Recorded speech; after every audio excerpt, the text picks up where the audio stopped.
Oh, no, you didn't, Daniel Jones. Get knocked down by a breeze. No, you didn't do something like that. That's so cute, guys. Oh, no, y'all didn't. I mean, come on. What does he do? Get Tabasco sauce in his eye. Oh, no, you didn't. Lord have mercy. That's my list, y'all. That's my list. Where have you been? Where have you been? Yeah, exactly. I feel like nobody's immune to that either. Any sport, watch out. And we've got him here each week during the NBA season. Oh, no, you didn't, was a staple of SportsCenter with Stephen A. No, you just didn't, did you? It's the head bob. That's what he does. He does it so well. And Stephen A., it's all yours. Well, I'm glad you gave it to me, Kevin and Sage, because this is for y'all. It's a special treat. Last time Sage wasn't here. You're here now. Are you ready, Sage? Oh, yes, no, sir. you didn't.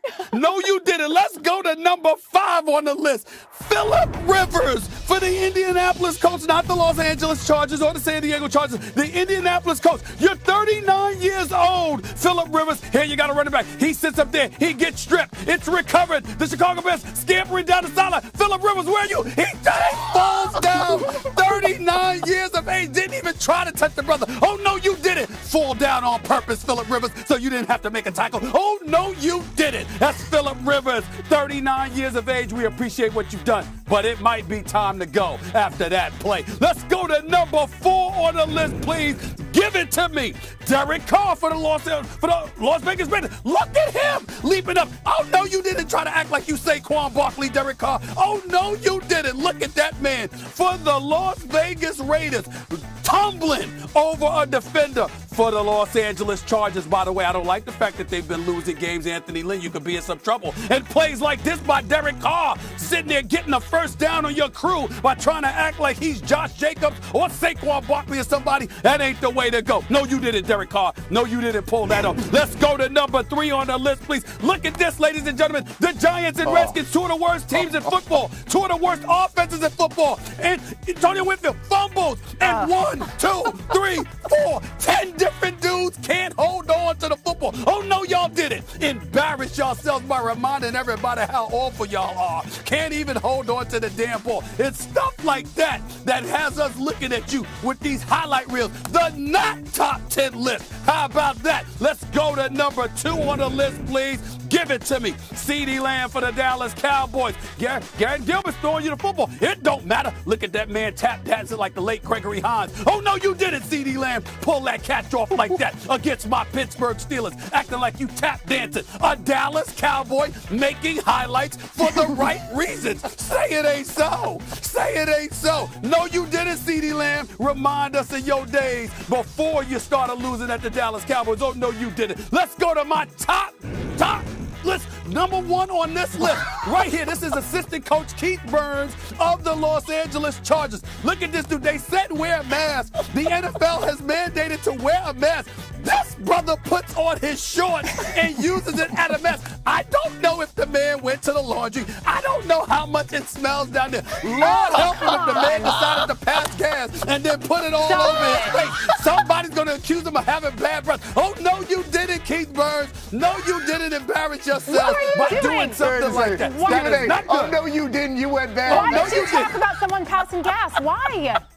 Because he got on his shorts. His shorts was the mask, Sage. Well, if he passed gas, it's not still in there. Like, get I'm just saying. You got pants, you got shorts and stuff. And you do stuff like that. And we don't know if he washed it or anything like that. And he covering his mouth and his nose. I mean, come on now. I can assure you somebody walked up to him after the game and said, bro, your breath might be kicking a little bit. I can assure you somebody said that to him. I can assure you. I'm just saying. I have nothing. We're going to commercial break. That's the only way. Passing gas and it's okay.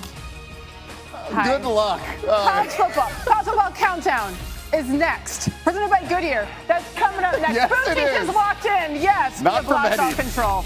I swear. That he can call upon.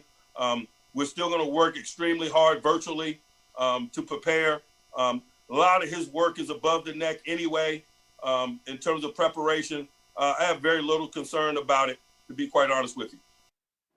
NFL insider Jeremy Fowler joining us now with much more on this story on SportsCenter. What's the likelihood the Steelers will have Roethlisberger back for Sunday's game against the Bengals? Well, Kevin, great to be with you. And the team feels fairly confident that Roethlisberger will continue to test negative on his COVID testing. Now, if he gets 5 straight days, he can return to the team Saturday. Now, they won't know until the morning of every day, but I'm told that he's been really diligent in this entire process to basically quarantine himself the last few months. He goes to and from work, goes home and hangs out with his family. So everybody feels confident that things will push through here. And as for the rest, you heard Mike Tomlin.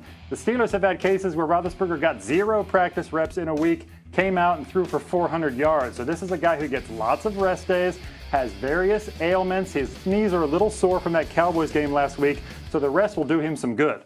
Okay, now let's go around the league. The NFL and the NFLPA, they've reported a total of 56 employees testing positive for COVID-19 in their most recent period. How concerned is the league as cases continue to rise around the country? Well, people I talked to around the league say they aren't concerned because they did anticipate this recent increase as the fall ends and we get closer to the colder weather. But you're going to see some drastic changes, Kevin, as teams try to just power through here, get to a 16-game schedule in the playoffs.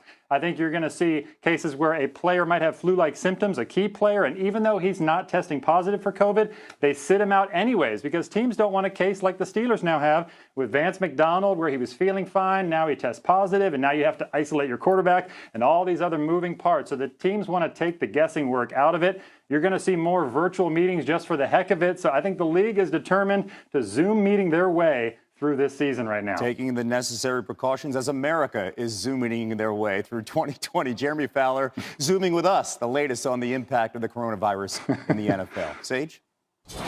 Baseball news, Kevin. Tony La Russa, the brand new manager of the Chicago White Sox, has been charged with a DUI stemming from an arrest 9 months ago. According to court records obtained by ESPN, La Russa was arrested in February in the Phoenix area, but the case was not filed until October 28th, 1 day before he was hired by the White Sox. The 76-year-old Hall of Famer had a blood alcohol content of at least 0.08, which is a misdemeanor. This is the second known drunk driving arrest for La Russa, who was reached by ESPN last night saying, quote, "I have nothing to say," end quote, and then he hung up. One of the arresting officers in the Phoenix area, he's part of the Arizona Department of Public Safety. This is what he wrote in his report. Before searching his person and placing him in the rear of my patrol vehicle, La Russa asked, "Do you see my ring?" I asked La Russa what he was talking about. La Russa stated, "I'm a Hall of Famer baseball person." While placing him in the rear of my patrol vehicle, La Russa stated, "I'm legit. I'm a Hall of Famer, brother. You're trying to embarrass me," end quote. PTI has thoughts on this story. Here's Michael Wilbon and Tony Kornheiser. All right, Wilbon, what should the White Sox do about Tony La Russa being charged with DUI? Probably back out of the agreement that they have with him, Tony. I mean, being responsible and being accountable are seemingly, to me anyway, more necessary where we are in the culture now than ever before. And it's not enough to be accountable and responsible for a baseball game when you're explaining yourself afterward. Real life circumstances should count even more. Tony La Russa comes off as particularly stupid in this case, and he's not. We know that. But his "do you know who I am" routine upon his being arrested, and he's had all these weeks, even months, to figure somebody's going to come and ask me about this, and I need to be accountable, and he's gone the other way with this insane defiance and arrogance. And no, Tony, that shouldn't be tolerated, not by the White Sox, Jerry Reinsdorf specifically, and if so, not by Major League Baseball. So this starts out as a very sweet story, because Jerry Reinsdorf looks at the big mistake in his life with the White Sox, and it's letting Tony La Russa go, and then he goes on and he wins World Series in 2 different places. So he says, I'm going to hire him back, even though he's 76 years old, because he's a great manager. He's in the Hall of Fame. And everybody looks at the story and says, that's nice, and all they ask is, at his age, can he handle it? But this has been out there for months.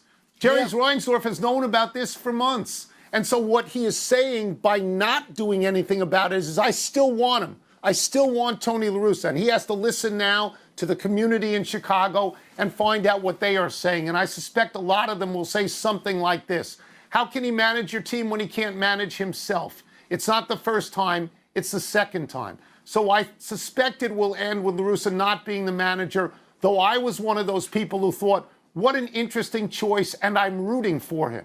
But Tony, I didn't know this did stuff. too. I felt the same way. But you know what? La Russa could take the heat off of Jerry Reinsdorf. And Jerry felt a great loyalty, obviously, to La Russa by bringing him back and thinking he was the guy to take this team to a place that couldn't happen in the 80s when La Russa was there. But you know what? Let's see what La Russa's made of. Let's put the onus on him. He knew this was coming. Is he responsible for his behavior? And almost as important, is he responsible at all? Is he responsible? And right now, he's not demonstrating that he is. That's it. So one last question for you. What's that, No, Tom? hold on. One last question for you. If he does that, if in a reasonable amount of time, 24, 48 hours, he comes out, tells the whole story, and says, I want to manage, I'll be responsible, is that okay with you? It's a start in the right direction. Right now, he's going totally in the wrong direction, Tony. He's got to at least stop that before I'm willing to listen to anything that Tony La Russa has to say.